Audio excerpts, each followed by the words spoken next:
All right, the third candidate is Greg Robarge Sr.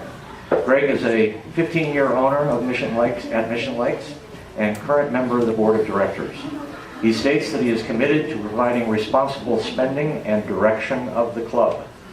Greg states that he believes it is important that we address the continuing restaurant problems, and Greg states that he supports projects beneficial to the majority of the membership. In addition to his board experience, Greg notes that he has served more than 6 years as a member of the Architectural Control Committee. I ask you to welcome Greg Robarge.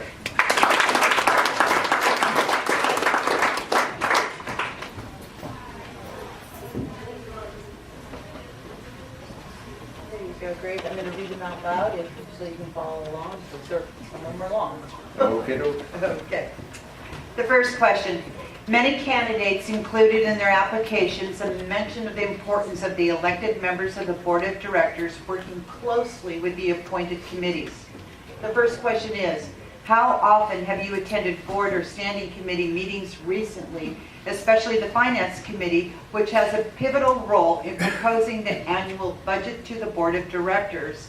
And second, based on your observations, do you have any specific ideas about how best to maintain or to improve the effectiveness of these board committee relationships? You have up to 3 minutes to answer these 2 questions.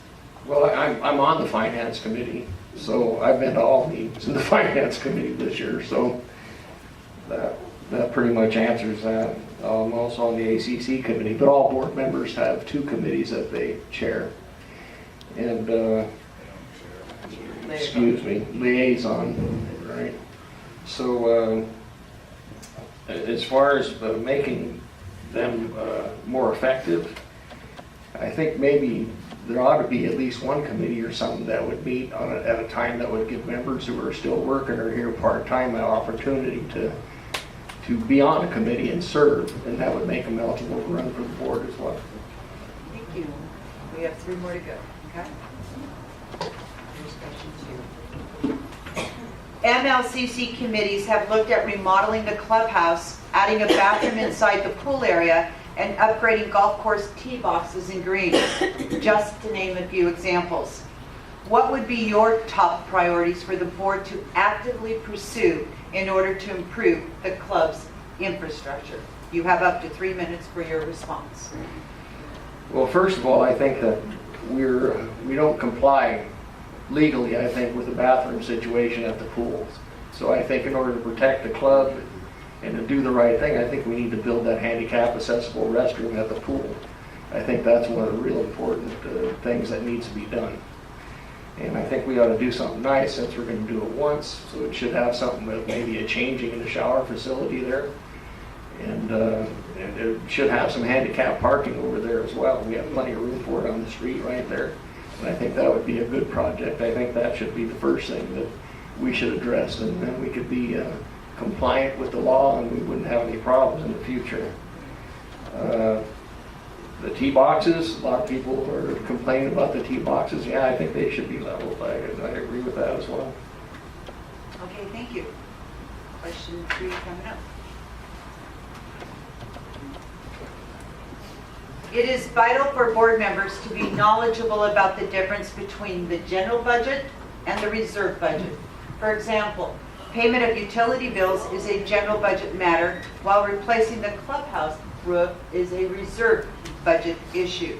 First question, can you elaborate on other important distinctions between the two? And number 2, do you have any thoughts on how to better inform the members about these differences in order to reduce confusion or misinformation? Well, this is a real bone of contention here on a lot of these things here. What is a reserve item and what isn't, okay? If you'll go to our documents and you read there, it's pretty specific in the documents what a reserve item is. And that's basically something that's existing already, and to repair or replace or maintain that, okay? For instance, on the golf course, some of the things being done there, I disagree with them being reserve item because they're doing things that are different there. For instance, replacing the greens, I think, is a reserve item.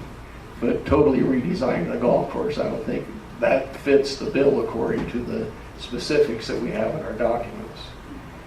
And for instance, some will say on the remodel of the club, if it's carpet and you want to change that to tile or something, you get credit for carpet, you pay the difference between carpet and tile.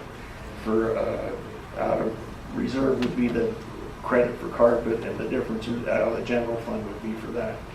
So that is really something that I think that we need to adhere to a little more closely with our documents on.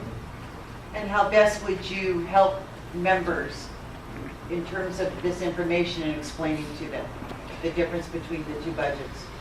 Well, I think it's kind of come down to the point where it all depends on what somebody wants done and what opinion they want to take. And, we've had one attorney say that agree with some people on the board, and we've had another attorney that we just went to agree with my point of view of it on the board. So I don't think you're going to get everybody to agree on what's reserved and what isn't. Okay, thank you. Last question coming up, Greg.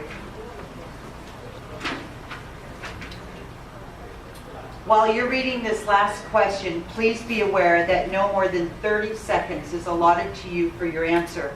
And no, we won't be handing you a Rubik's Cube to solve, so relax. Please try not to use the word "and" not too many times. So here we go. In one sentence, please describe what makes you an outstanding candidate for the Board of Directors in 2019. And this time you only have 30 seconds. Well, I think that I've spent a lot of time serving on different committees here and also on the board. I attend all the meetings. I think I have a lot of good input from my experience. And That's it. You got your 30 seconds. Thank you. Thank you, Greg. You're done.